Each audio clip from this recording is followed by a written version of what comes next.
Have you ever walked into your home and known something wasn't right? What happened?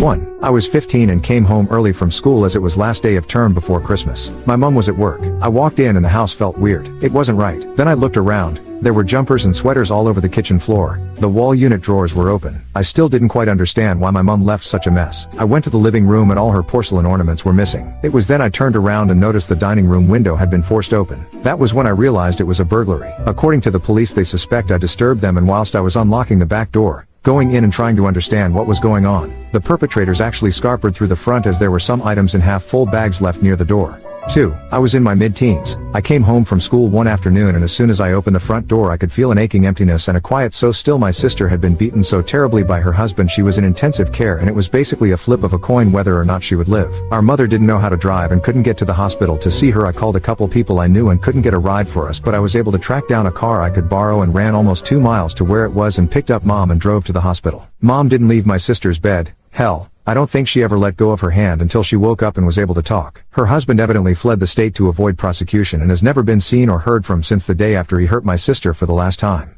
3. I bought my first house when I was 19 years old and I got 2 male and 1 female Rottweilers to protect my home. It was a big house. Flash forward about 2 years, I went out of town for about 5 days. I got home and called out for my babies. No answer. So, I started to go room to room looking for them. I found them in the last bedroom that I looked in. They had cornered a guy that had broke into my house and had him cowering him on top of a highboy. I then called the police and told them that someone had broken into my house and that they needed to come and get him. I was told to get out of the house and that they would be there as soon as possible. They showed up in about 5 minutes to me sitting in my living room watching TV. I took them to the bedroom where the man was still on the highboy. The